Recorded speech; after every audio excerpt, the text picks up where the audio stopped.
जय श्री राधे गोविंद। श्री हरिदास। हमारी प्रियाजू हम सब पर अपनी कृपा दृष्टि सदैव बनाए रखे। आज हम इस वीडियो में कार्तिक मास महात्म्य में अध्याय 18 सुनेंगे। इससे पहले कि सभी वीडियो सभी अध्याय मेरे चैनल पर अपलोड हैं। अगर आपने वो अध्याय नहीं सुने हैं तो आप उन्हें भी ज़रूर सुनिए। इससे पिछले अध्याय में हमने सुना कि किस प्रकार नंदेश्वर, गणेश जी और कार्तिकेय जी ने जलंधर के साथ युद्ध किया, और आज इस वीडियो में सुनेंगे कि किस प्रकार जलंधर और भगवान शंकर के बीच युद्ध हुआ और फिर शिव रूप धरकर जलंधर का माता पार्वती के पास जाना। अब हम शुरू करते हैं हमारा आज का अध्याय। नारद जी बोले, हे राजा पृथु, शिव जी के गण वीरभद्र को भूमि पर गिरा हुआ देखकर भयभीत होकर रणभूमि छोड़कर हाहाकार करते हुए शिव जी के पास गए। तब शिव जी भागते हुए गणों का कोलाहल सुनकर तथा उनको साथ लेकर बैल पर चढ़कर हंसते हुए संग्राम भूमि में आए। शिव जी को आते देखकर उनके गण पुनः बल पाकर सिंह जैसी गर्जना करते हुए दैत्यों को बाणों की वर्षा कर मारने लगे। राक्षस गण महादेव जी को देखकर ऐसे भागने लगे जैसे कार्तिक व्रती को देखकर पाप भाग जाते हैं। जलंधर अपने असुरों को भागते हुए देखकर हजारों बाणों को छोड़ता हुआ महादेव जी के ऊपर टूट पड़ा।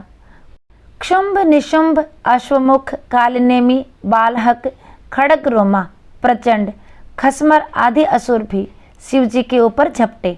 शिव जी ने अपनी सेना को बाणों से ढका देखकर दैत्यों के बाणों को काटकर अपनी बाण रूपी बबूले यानी आंधी से व्याकुल कर आकाश को ढक दिया और अपने प्रचंड बाणों से दैत्यों को पृथ्वी पर गिरा दिया। फिर क्रोध करके फरसा से खड़ग रोमा का सिर काट दिया और खटवांग से बालहक दैत्य के सिर के टुकड़े टुकड़े कर दिए। खसमर दैत्य को फांसे से बांधकर भूमि पर गिरा दिया। बैल के सींग से मारे गए असुर युद्ध छोड़कर ऐसे भागे जैसे सिंह द्वारा मारे गए हाथी। फिर क्रोधातुर जलंधर ने व्रज के समान शब्दों से युद्ध में शिव जी को ललकारा और उनसे बोला, हे जटाधर, आज मेरे साथ युद्ध करो। इन निर्बलों को मारने से क्या होगा? यदि तुझ में कुछ बल है तो दिखाओ। फिर नारद जी बताते हैं कि हे राजा पृथु, यह कहकर जलंधर ने महादेव जी पर 10 बाण छोड़े।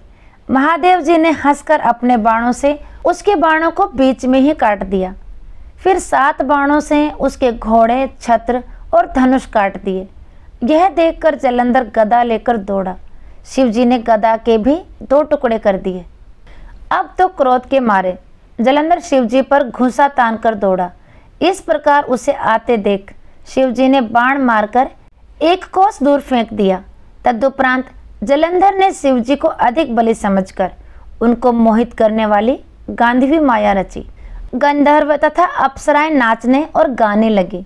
मृदंग, वंशी, ताल आदि बजने लगे। अब तो इस महानाद को सुनकर महादेव जी मोहित हो गए।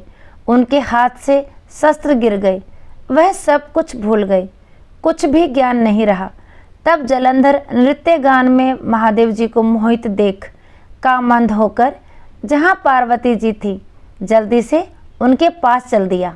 संग्राम में शुंभ निशुंभ को छोड़कर 10 भुजा, 5 मुख, 3 नेत्र और जटाओं को धारण करके शिव जी का रूप बनाकर बैल पर बैठकर पार्वती जी के पास गया। तब पार्वती जी ने शिव जी को आया जानकर सखियों के बीच से उठकर उनके दर्शन के लिए मार्ग में आई। जब उसने सर्वांग सुंदरी पार्वती को देखा तो अपना वीर्य छोड़ दिया और जड़ बन गया। तब गौरी उसे दैत्य जानकर भयभीत हो गई और छिपकर शीघ्र ही उत्तर दिशा में मानसरोवर की ओर चली गई। बिजली की चमक की तरह दीप्तिवान पार्वती को वहां ना देखकर जलंधर पुनः युद्ध भूमि में शिव जी के पास आ गया। तब पार्वती जी ने डर कर मन ही मन विष्णु भगवान का स्मरण किया। स्मरण करते ही विष्णु भगवान प्रकट हो गए। पार्वती जी बोली, हे विष्णु, जलंधर दैत्य का किया नीच कर्म क्या आपको मालूम नहीं है? श्री भगवान बोले, जैसा छल उसने किया है उसी प्रकार हम भी उसकी स्त्री के साथ करेंगे, क्योंकि उसकी स्त्री के पतिव्रता होने से ही वह मारा नहीं जा सकता। फिर नारद जी बताते हैं कि इधर विष्णु भगवान यह कहकर जलंधर के नगर को गए और उधर शिव गंधर्व आदि के साथ युद्ध भूमि में स्थित रहे।